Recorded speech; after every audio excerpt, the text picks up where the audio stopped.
Bonjour et bienvenue à tous sur notre webinaire Comment utiliser les data pour maîtriser ses taxes locales, contrôler, anticiper et digitaliser. Je me présente, je suis Lorenza Deveau, chef de projet marketing au sein d'Aiming et j'ai le plaisir ce jour d'animer le webinaire. Alors, je suis également accompagnée de Marie-Christine Poteau, qui est directrice opérationnelle de la société Real Data for Real Estate. Bonjour Marie-Christine. Bonjour Lorenza, bonjour à tous. Nous sommes également accompagnés de Pascal Louis-Marie, qui est manager en fiscalité locale, Property Tax et Mingmap. Bonjour Pascal. Bonjour à tous, bonjour Lorenza. Alors, ce webinaire est enregistré. Nous allons également réserver une session de questions-réponses à la fin. Donc, si vous en avez, n'hésitez pas à les poser dans l'onglet questions qui se situe à droite de votre écran. Je vous invite désormais à découvrir ensemble le programme qui va rythmer cette fin de matinée. Alors, dans un premier temps, Marie-Christine prendra la parole autour de la présentation de la marketplace Real Data for Real Estate. Ensuite, prendra la parole Pascal sur contrôler et budgéter ses taxes, ce qui va nous amener à nous poser la question suivante, comment appréhender les nombreux défis digitaux. Puis nous allons terminer avec Marie-Christine qui va clôturer ce webinaire avec l'offre aiming sur la marketplace de Real Data for Real Estate. Je vais désormais laisser la parole à Marie-Christine en vous souhaitant un très bon webinaire à tous. Marie-Christine, la parole est à toi. Merci Lorenza. Donc juste, je vais pas être très long, quelques mots sur la marketplace Real Data for Real Estate. Donc il y a une marketplace qui a été créée et ouverte en avril 2024 et qui a pour vocation de fédérer tous les acteurs immobiliers autour de la data en présentant toutes les différentes solutions digitales utiles à toute la filière, une filière et comme vous allez le voir élargie, de faire connaître cette offre de data et de solutions digitales et de faciliter les relations entre détenteurs de solutions et les utilisateurs. Et comme vous l'aurez certainement compris, Hemming est un de nos exposants sur la marketplace. Voilà pourquoi nous nous retrouvons ensemble sur ce webinaire. Donc, on va un petit peu plus détailler, Lorenza, s'il te plaît, les types de données que nous avons.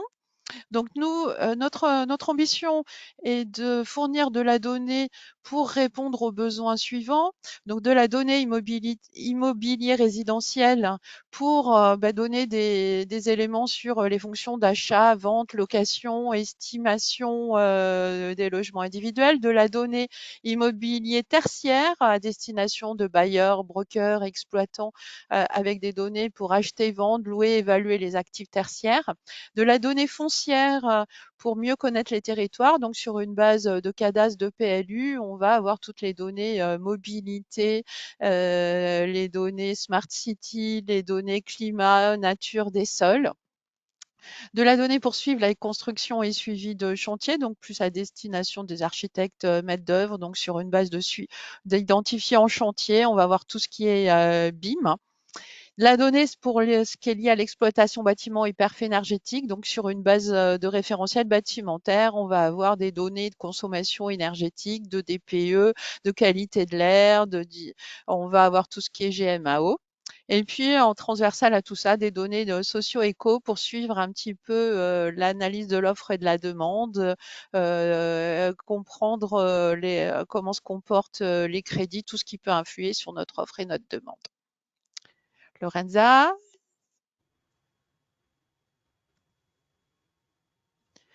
Donc là, c'est l'intérieur de la marketplace. Vous voyez qu'on présente les différentes données sous forme de catalogue. Aujourd'hui, on a 40, plus de 40 produits qui sont présentés avec 16 vendeurs sous contrat et on présente à la fois open data et data privée. Depuis notre ouverture, on a plus de 5000 visiteurs uniques depuis avril 24. Et là, je vous ai mis un screenshot de ce qu'on peut apercevoir quand on tape données immobilières résidentielles. Et vous voyez que pour faire la transition, nous avons l'offre d'Hemming, l'offre Hemming Map qui est présente. Merci Marie-Christine. Je me propose de prendre la parole. Donc, une des questions posées aujourd'hui à l'occasion de ce webinaire est la suivante. Contrôler et budget ces taxes certes, est-il encore possible aujourd'hui de les vérifier? et de les projeter. Alors, si tu veux bien passer sur le slide suivant, je regarde l'auditoire présent pour ce séminaire. Je vous propose de démarrer par un bref focus sur la fiscalité qui grève l'immobilier pour mieux apprécier l'importance d'une bonne gestion de la data dans cette filière. C'est l'objet. Donc, quelques chiffres pour commencer, pour poser le contexte, avec un zoom sur les très emblématiques taxes foncières sur les propriétés bâties qui pesaient pour à peu près 46 milliards d'euros en 2022 et près de 51 milliards en 2023, dont 21 milliards pour les locaux professionnels, donc soit près de 10% d'augmentation en 2023 versus 2022. On pourra parler de projection sur 2024 ensuite éventuellement. Donc c'est une augmentation qui est la conjonction de deux éléments. D'une part, la hausse des taux, et d'autre part, la revalorisation des valeurs locatives, justement. Donc globalement, on n'observe pas de flambée en 2024, une augmentation qui atteint à peu près 4%, contrairement à 2023, qui représentait une augmentation de plus de 7% par rapport à 2022. Cette taxe foncière sur la propriété bâtie aura tout de même augmenté de plus de 26% en 10 ans. Pour mémoire, il y avait une augmentation, par exemple, si on prend quelques localités, une augmentation de plus de 61% à Paris, 44% à Meudon, 33% à Grenoble, pour ne citer que ces communes. En 2024, on observe une hausse modérée dans les grandes villes. À peu près 80% des villes de plus de 100 000 habitants n'ont pas touché à leur taux, ou presque. Bon, si les taux ne flambent pas, cette charge n'en reste pas moins élevée et surtout les bases d'imposition peuvent avoir beaucoup augmenté. Pour les locaux d'habitation, si on parle de cette catégorie de locaux, chaque année, les valeurs locatives cadastrales sont revalorisées en fonction de l'indice des prix à la consommation harmonisé, l'acronyme IPCH pour les plus habitués parmi vous, avec une augmentation de 3,9%. Alors si le coefficient de revalorisation foncière des valeurs locatives pour 2024 s'établissait à 3,8%, 3,9%. Il était de 7,1% en 2023, pour revenir sur le chiffre que j'évoquais précédemment. Cela signifie que les valeurs locatives des locaux d'habitation industriels et autres, à l'exception des locaux professionnels, ont été revalorisées de 11,23% en 2 ans. C'est le premier chiffre que nous vous mettons en lumière sur cette slide. Si la tendance semble être à l'accalmie récemment, soulignons toutefois que la 10e édition de l'Observatoire de l'Union nationale des propriétaires immobiliers, UNPI, donc cet observatoire souligne que c'est l'augmentation la plus forte depuis 37 ans. Ces 11% correspondent à un autre résultat qu'on se propose de vous relater. Donc, face à des recettes fiscales qui sont en constante augmentation, on s'est interrogé sur le poids de l'ATF, la taxe foncière, en comparaison des loyers acquittés. Alors, le résultat est homogène, il oscille entre 2 et 17% en fonction des endroits. En moyenne, il est de 11% du loyer d'un immeuble, justement. Et selon l'UNPI, cette taxe foncière peut représenter jusqu'à plus de 2,5 mois de loyer. Alors, nous serons d'accord sur un constat, c'est-à-dire que l'évolution des taux est facile à observer. C'est pas ce qui est le plus compliqué.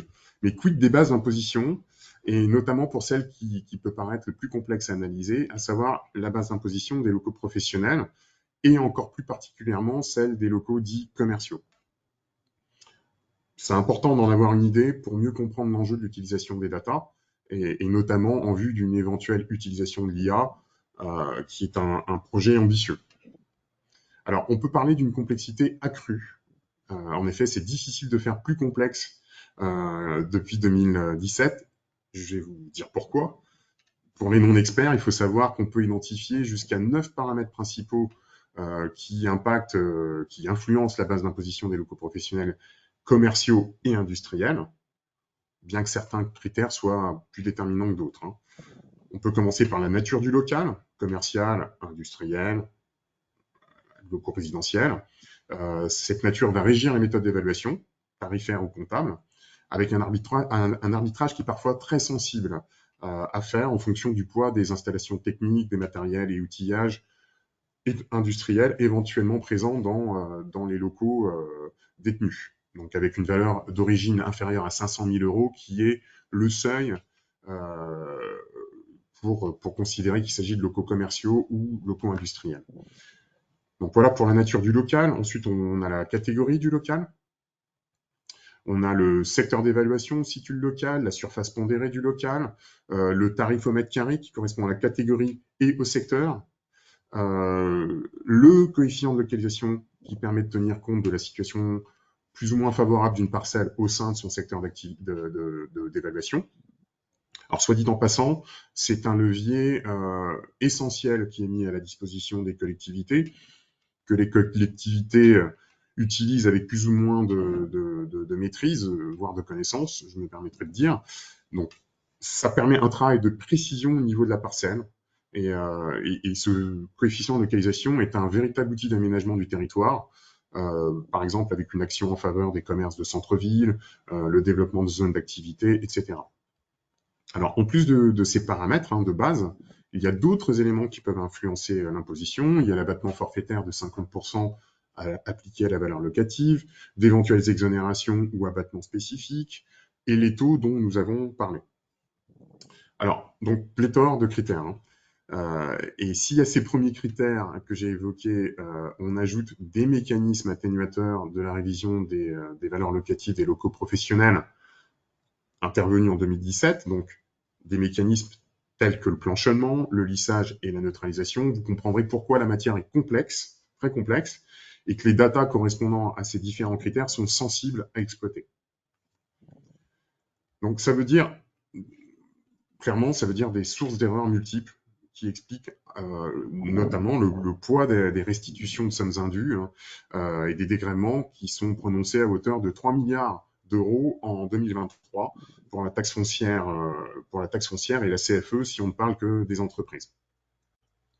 Donc c'est pas surprenant que face à ce poids et à cette complexité de la fiscalité locale, complexité de plus en plus forte, jusqu'à nouvel ordre, on a vu gonfler le nombre des contentieux avec plus de 33 000 décisions rendues en matière de fiscalité, de fiscalité et d'urbanisme. Alors, à cette complexité, on peut ajouter des échéances incertaines avec les deux dates que nous évoquons dans la troisième bulle sur ce slide. Ça me donne l'occasion de faire un très bref point sur les mécanismes atténuateurs qui, rappelons-le, concernent la taxe foncière, évidemment, et la taxe d'enlèvement des ordures ménagères, de même que la CFE. Donc, ces dates charnières sont 2026 et 2028.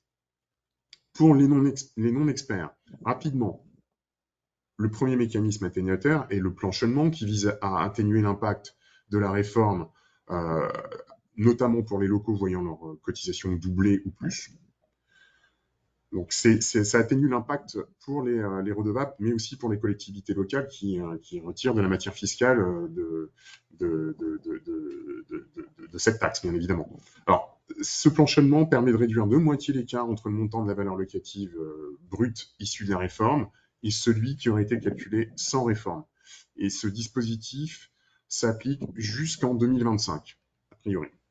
Deuxième mécanisme, le lissage, qui lui, comme son nom l'indique, consiste à répercuter de manière progressive sur 10 ans l'écart qui est constaté entre 2017, entre le montant de la taxe foncière issue de la réforme, sans lissage, et celui qui aurait été calculé sans la réforme. Je vais pas aller plus au fond sur ce mécanisme. Donc, en tout cas, le lissage et le planchonnement devraient se prendre fin en 2026. Enfin, le troisième, on va dire, mécanisme atténuateur est le coefficient de neutralisation. Pour faire simple, en tout cas, essayer de faire simple, c'est égal au total des anciennes bases d'imposition sur un territoire donné, divisé par le total des bases d'imposition révisées. Donc, c'est au niveau d'une commune, si la somme, par exemple, des valeurs locatives des locaux professionnels avant la révision, avant 2017, était par exemple de 300 000 €, cette somme restera de 300 000 € et restée de 300 000 € après la révision au niveau des valeurs locatives révisées nettes. après l'application du coefficient de neutralisation, justement. Et même si la somme des valeurs locatives révisées brutes était en réalité de 600 000. Ce mécanisme d'atténuation, donc ce coefficient de neutralisation, est supposé disparaître en 2028. Encore faut-il pour cela que la révision des valeurs locatives des locaux d'habitation soit bien maintenue en 2028 et rien n'est moins sûr. Alors, souvenons-nous que pour la révision des valeurs locatives des locaux professionnels qui a été votée en 2010, cette révision a été repoussée à plusieurs reprises jusqu'à son entrée en vigueur 7 ans plus tard, en 2017. Donc, c'est très difficile d'anticiper ce qui se passera en 2028. Est-ce que le calendrier va être maintenu? On serait tardé à le savoir. Donc, fort de ces constats, comment vérifier et anticiper ces taxes? On va l'aborder rapidement sur les prochains slides. Donc, premier point sur les délais déclaratifs, sur les déclarations. Si on prend le cycle de l'immobilier, pour les taxes dites d'aménagement, vous recevez l'avis de taxe à payer dans les 6 mois à partir de la date de l'autorisation de construire qui vous a été accordée. Brièvement, donc de la qualité de la data déclarée, la réalité projetée dépendra, et de la réalité projetée, dépendra la justesse des taxes d'aménagement. Ensuite, les locaux sortent de terre, donc dans les 90 jours d'achèvement des travaux, pour bénéficier d'un abattement de 40% sur la part communale, il vous faut déclarer les modèles 6660 REV. En cas de création d'un établissement, au cours de l'année N, vous devez faire parvenir au service des impôts des entreprises, au plus tard le 31 décembre de cette année N, une déclaration intitulée cotisation foncière des entreprises, c'est la 1447. Pour la budgétisation des taxes, notamment en vue d'une commercialisation, c'est la situation au 1er janvier qui doit être prise en compte. Notamment par rapport à la construction. Pour avoir une idée approximative des futures taxes, on peut se référer au coût médian. Sur le troisième point, en fonction des typologies et de la localisation. Donc pour le foncier commercial, ces benchmarks existent pour vous permettre de comparer votre niveau de taxe. On va en reparler tout à l'heure. Il y a la vérification des surfaces par rapport à la situation réelle au 1er janvier, donc le point numéro 4. La typologie de taxation, donc certaines catégories de bâtiments, c'est le cas de la logistique par exemple, peuvent selon leur situation changer de méthodologie et être taxées soit en taxe foncière commerciale ou en taxe foncière industrielle. Autre point, alors une petite précision en matière de restructuration. Celles-ci n'ont pas le même impact sur les taxes foncières en fonction qu'il s'agisse de rénovation ou de démolition, destruction totale ou partielle. Lorsque ces restructurations portent sur des immeubles existants avant 2017, elles peuvent avoir un impact sur les mécanismes atténuateurs de la révision des valeurs locatives, notamment le planchonnement qu'on évoquait tout à l'heure. Enfin, il faut observer les exonérations qui vous sont applicables, qu'il s'agisse d'exonérations de droit, en fonction de la qualité de l'occupant de vos locaux, tels que les établissements publics par exemple, ce qui peut avoir notamment un impact sur la TOM, ou par délibération annuelle pour tout type d'occupants. Alors, si l'un ou l'autre de ces indicateurs devait mettre en évidence une anomalie, je vous précise ou je vous rappelle qu'au 31 décembre 2024 se prescrivent la taxe foncière 2023, la CFE 2023, cotisation foncière des entreprises, ainsi que la taxe sur les bureaux en Île-de-France, en PACA, au titre de 2022. Et la taxe additionnelle sur les surfaces de stationnement au titre de 2022.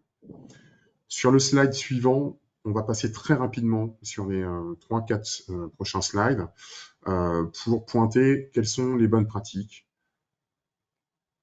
Vous me direz qu'elles relèvent du bon sens, mais je les liste tout de même. Premièrement, suivre l'évolution de la réforme. Vous avez bien compris. Il y a quelques questions, quelques incertitudes, que ce soit pour les locaux professionnels ou les locaux d'habitation. Anticiper financièrement pour faire face à une éventuelle hausse des taxes. Troisièmement, sur le slide suivant, évaluer l'impact spécifique sur vos locaux. Consulter les experts car les outils et l'intelligence artificielle dont on parle beaucoup actuellement et dont on parlera brièvement tout à l'heure ne permettent pas encore de maîtriser. Ça permet en revanche d'alerter, ce qui n'est pas rien, et d'orienter, ce qui n'est pas rien non plus. 5e point, planifier à long terme. Et enfin, rester vigilant. Ce qui nous amène, donc avec les mesures proactives nécessaires, ce qui nous emmène sur le cœur de notre présentation aujourd'hui, sur le slide suivant, Lorenza. Donc, il s'agit d'appréhender les défis digitaux, donc la dématérialisation des démarches fiscales, l'utilisation de la data et l'intelligence artificielle à terme en tout cas. Donc, en matière de fiscalité, le chantier est vaste, disons-le clairement, mais il y a des solutions, comme celle proposée par Hemming, qui vont bon train. C'est une chose certaine. Du côté de l'administration, il y a des évolutions bien tangibles également. On va le voir ensemble sur ce slide, ce premier slide. Donc, la dématérialisation des démarches fiscales a en effet évolué avec plusieurs services en ligne pour faciliter les démarches des contribuables, mais surtout, je dirais, pour faciliter le travail de l'administration, dans un premier temps. Notamment dans le cadre des économies appelées par le contexte actuel. Économie en termes de ressources, j'entends. Donc, au plan déclaratif, pour le paiement des taxes et globalement en termes d'accès à l'information, avec également une communication supposée plus fluide.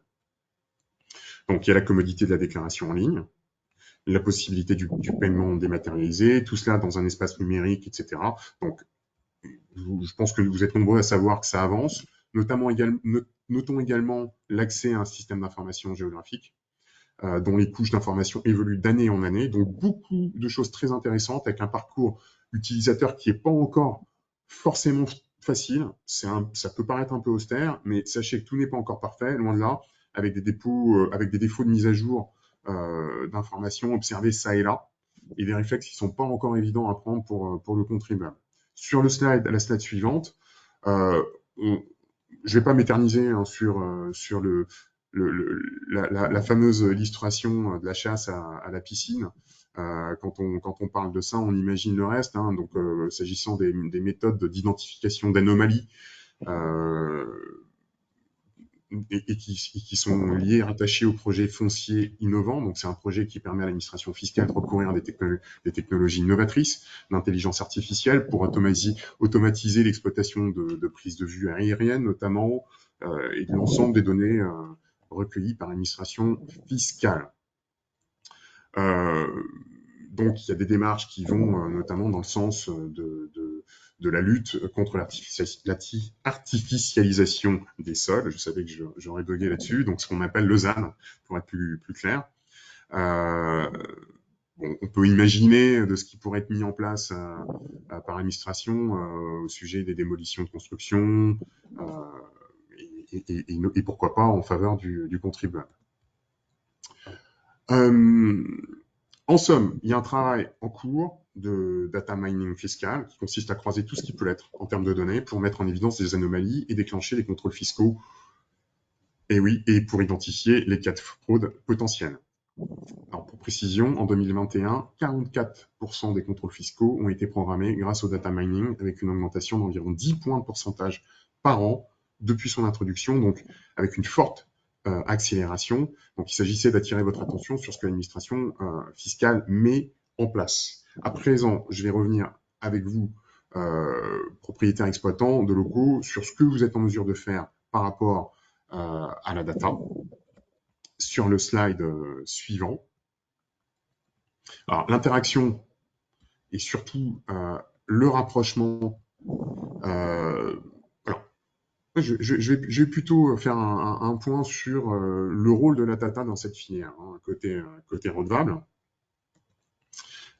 Comme dans toutes les activités, il y a naturellement un besoin d'amélioration des performances et une maîtrise des charges qui nécessite pour tous les acteurs que vous êtes de pouvoir animer rapidement un volume important d'informations géolocalisées, donc qu'elles proviennent de l'administration, des collectivités, qui ont, je vous le disais, développé des SIG, des interfaces de programmation d'application, hein, ce que vous entendez en termes d'API. Les professionnels de l'immobilier doivent pouvoir s'en saisir pour les intégrer et les exploiter. On peut considérer que c'est un levier de performance Kemming met en avant dans son développement pour le compte des redevables notamment. Mais les datas sont de nature et de sources multiples, avec une dématérialisation, des extractions de tout type de format, CSV, notamment sur la plateforme Gérer mes biens immobiliers, avec des imprécisions de toute provenance. Donc ces datas sont de qualité variable et il faut savoir retraiter ces informations.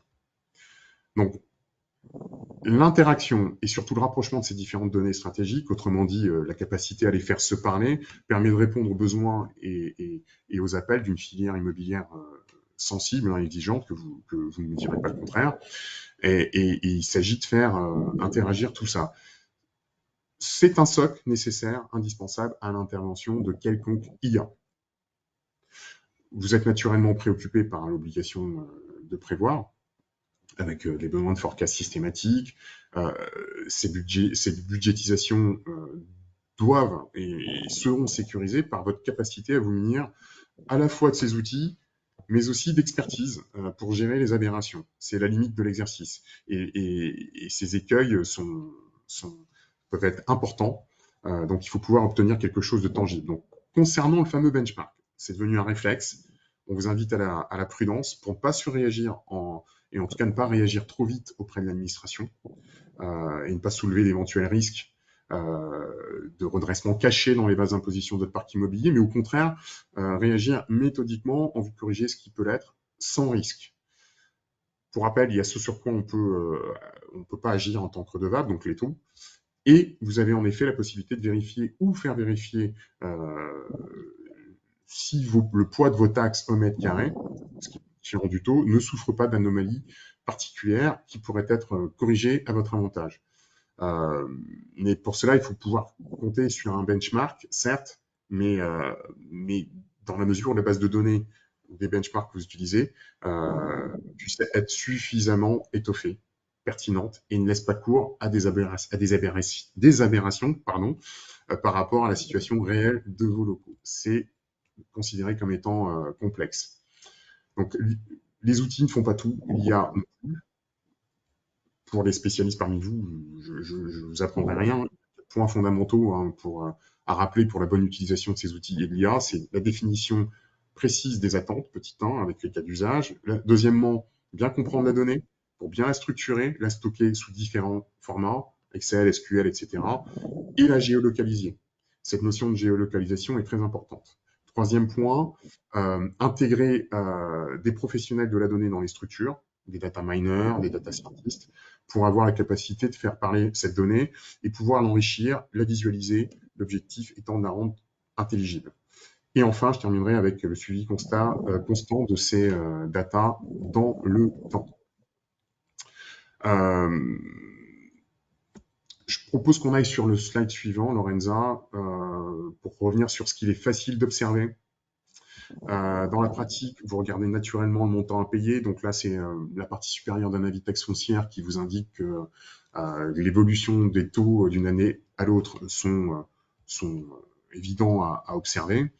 Je ne vais pas m'éterniser sur ce slide ni le suivant qui vous indique, par exemple, sur le cas qu'on vous montrait, qu'il y avait une évolution qu'on peut constater aussi sur d'autres localités. Avançons sur le slide suivant. Un rappel, à court terme, il y a des grilles tarifaires qui évoluent constamment, tous les ans. Des coefficients de localisation qui, eux, évoluent tous les 2 ans. Une projection à moyen terme et à long terme qui est complexe, en tout cas, dont il est difficile de garantir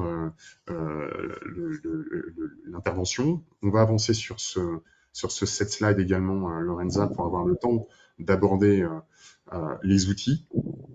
Sur cette slide, très, très rapidement, vous avez l'illustration de ce que peut représenter l'impact concret de la fin des mécanismes. Et c'est un exemple concret d'évolution des taxes à l'avantage du contribuable ici, puisque les taxes baissent. On a pris une commune avec des taux d'imposition qui ont peu évolué, sans modification du coefficient de localisation.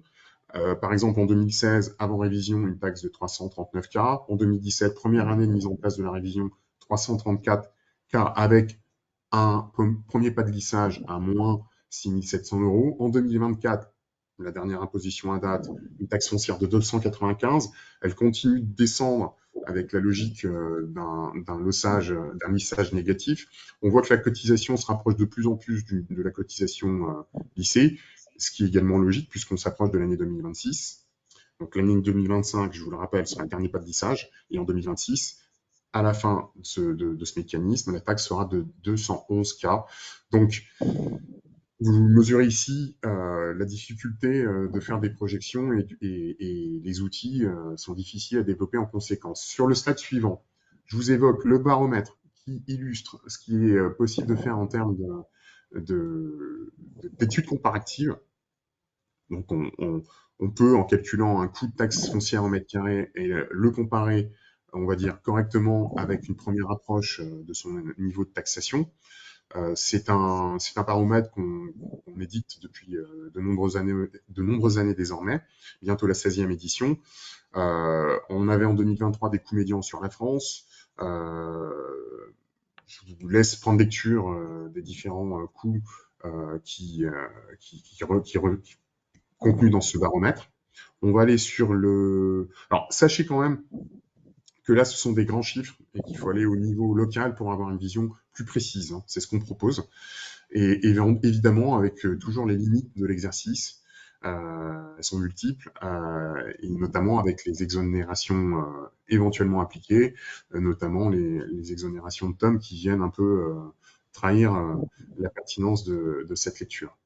Donc, vous avez sur ce baromètre une vue nationale sur la typologie tertiaire des bureaux. On peut aller sur la suivante également, sur les commerces, sur la suivante avec les entrepôts. Je vais pas m'attarder sur ces slides, on est à votre disposition pour répondre à des questions. Simplement sur la suivante, je vous introduis et je vous fais part de l'existence de ce que l'on considère comme l'extension du baromètre historiquement établi par Hemming, donc s'agissant de ce système d'information géographique, Hemming Map, qui agrège une cinquantaine de couches d'informations correspondant notamment à une partie des critères évoqués précédemment, avec une connexion en temps réel permanente à toutes les données accessibles, que ce soit au niveau de l'administration fiscale, des collectivités, des entreprises, avec l'agrégation d'informations transmises en termes d'affectation, de surface, etc.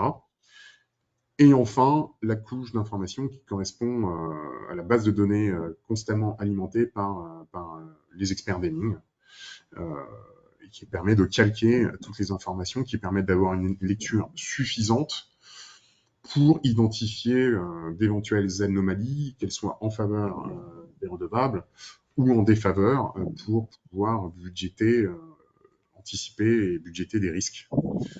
En termes de conduite financière, c'est très important. Sur la slide suivante, nous vous avons mis une copie d'écran du dernier icône que vous voyez en bas à gauche de la slide, donc s'agissant des couches d'information, donc sur le volet fiscal, vous avez notamment une représentation de la sectorisation économique qui a été créée en 2017, et la possibilité sur ce système d'information de venir observer les coefficients de localisation éventuellement appliqués sur les parcelles d'assises de votre immobilier, donc avec justement un référencement à la parcelle. Donc la possibilité d'aller observer un nombre appréciable de couches d'informations, millésime par millésime, pour en observer l'évolution et l'impact que ça pourrait avoir sur vos taxes.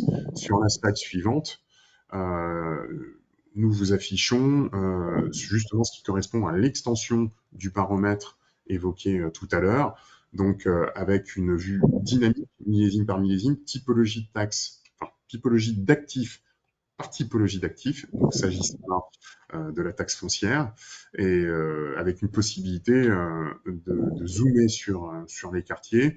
Je vous informe à ce sujet que l'échantillon qui nous permet traduire notre base de données en coût médian.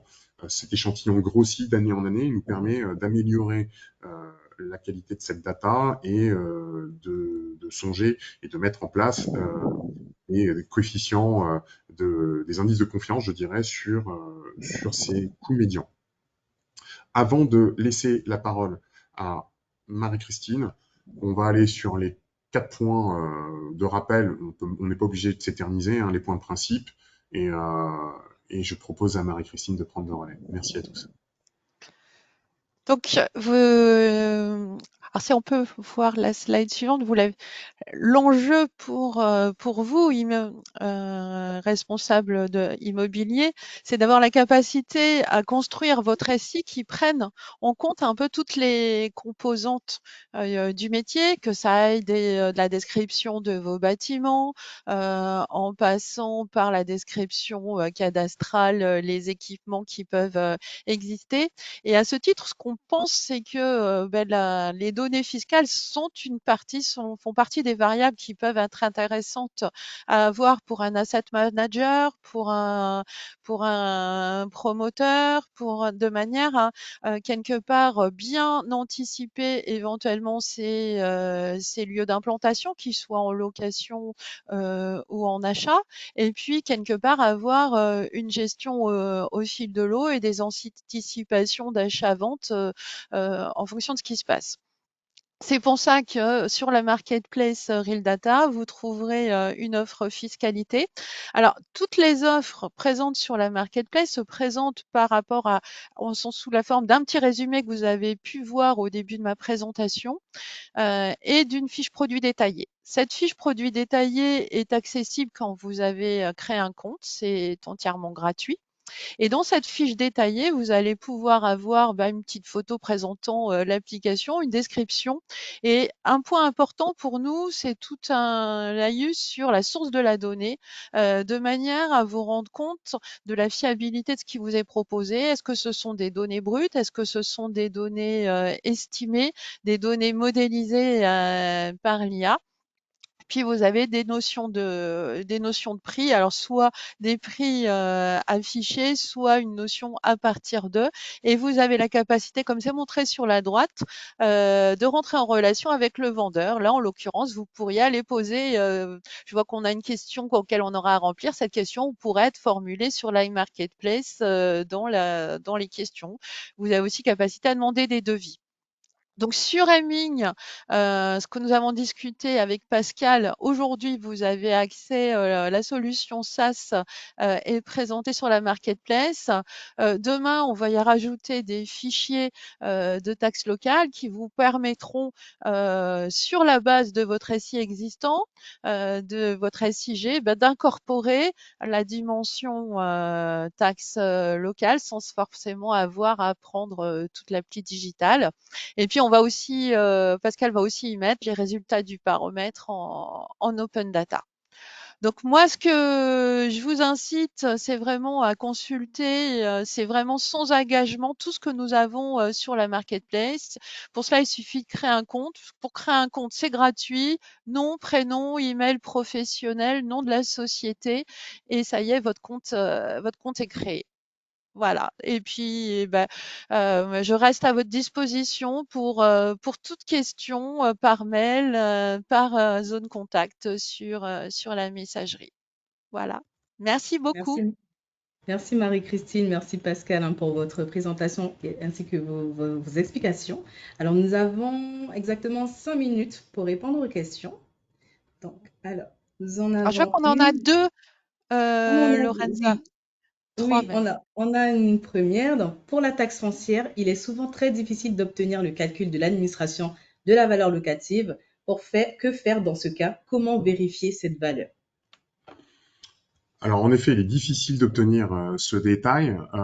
Toutefois, il y a des améliorations en termes de communication de la part de l'administration, puisque celle-ci vous invite à faire recours à la plateforme impôt.gouv, donc et la messagerie sécurisée qu'elle recèle. Et donc, pour formuler vos demandes qui, normalement, sont suivies de réponses plus diligentes de la part de l'administration. Sans effectivement ce détail du calcul des bases d'imposition actuelles, il est difficile de cerner précisément quelles seraient les sources d'une éventuelle anomalie que vous détectez en faisant recours avec des outils de benchmark comme on vient de vous présenter. Ça, c'est une certitude. Ça peut comporter un risque, en tout cas, que de solliciter l'administration sur une réclamation les yeux fermés. L'autre moyen consiste, dans la mesure où vous détenez l'expertise dans vos services, de procéder à une estimation indépendante, je dirais, indépendamment de toute chose réalisée par l'administration. Vous procédez ou vous faites procéder par un expert à une estimation de la taxe et pour obtenir un résultat qu'il s'agira de comparer avec celui qui figure sur votre avis de taxe foncière. Merci Pascal. Alors, comment expliquer des taxations aussi différentes pour des programmes immobiliers très proches géographiquement et par leur nature et surface? Alors ça, c'est une question, c'est un étonnement régulièrement exprimé. Ça peut s'expliquer soit par des natures des profils d'occupants différents, parce que là, c'est dans la question qui a été posée, je ne crois pas qu'on parle de qualité d'occupants, mais pour des qualités d'occupants comparables, il y a une année charnière qui est 2017, et en fonction que les locaux soient construits avant ou après, ils ne sont pas, leurs bases d'imposition ne sont pas calculées de la même manière. Pour les locaux anciens, les bases d'imposition restent rattachées quelque part au marché locatif 1970. Et donc, il y a la coexistence d'un principe d'évaluation historique, donc avec une valeur locative 70, et d'une valeur locative dite révisée, et les mécanismes d'atténuation des impacts que je vous ai longuement évoqués tout à l'heure. Donc, en effet, pour deux immeubles contigus, il peut y avoir des montants, des niveaux d'imposition très significatifs, bien que ce soit des immeubles jumeaux en fonction qu'ils soient construits avant ou après 2017. Merci Pascal. Nous avions une autre question, mais Marie-Christine y a déjà répondu, à savoir quel est le lien pour s'inscrire. Donc, si je vais à la slide suivante, vous avez effectivement le lien pour Real Data for Real Estate. Je pense que c'est bien affiché, oui. Nous n'avons plus de questions. Alors, s'il n'y a plus de questions, je vais juste apporter une précision à la relecture de la question qui a été posée. Comment expliquer les taxations aussi différentes pour des programmes immobiliers très proches? Donc, quand on parle de programmes, là, vous allez me dire, effectivement, on parle d'immeubles récents. Donc, ils peuvent être proches géographiquement, mais pour autant se situer sur des secteurs économiques différents. Voilà. Donc, vous pouvez être pour deux immeubles très proches, récents, ils peuvent se trouver à la lisière d'un secteur économique auquel sont rattachés des tarifs par typologie, par catégorie de local, des tarifs différents. Ça peut être un élément, et puis il y a d'autres subtilités qui peuvent entrer en ligne de compte. Très bien, merci pour tes explications, Pascal. Alors effectivement, nous n'avons plus de questions, il nous reste 1 minute, mais nous tenons quand même à vous remercier d'avoir participé à ce webinaire. Donc comme vous pouvez le voir à l'écran, si vous avez la moindre question ou bien voilà, le moindre besoin d'information, vous pouvez nous contacter, donc que ce soit Aiming, donc vous avez le site internet, mais aussi Real Data for Real Estate. Je pense que Marie-Christine se fera le plaisir de vous répondre et voilà, de vous répondre. Nous vous souhaitons une très bonne journée et nous vous disons à très bientôt. Bonne journée. Merci, au revoir à tous. Bonne journée.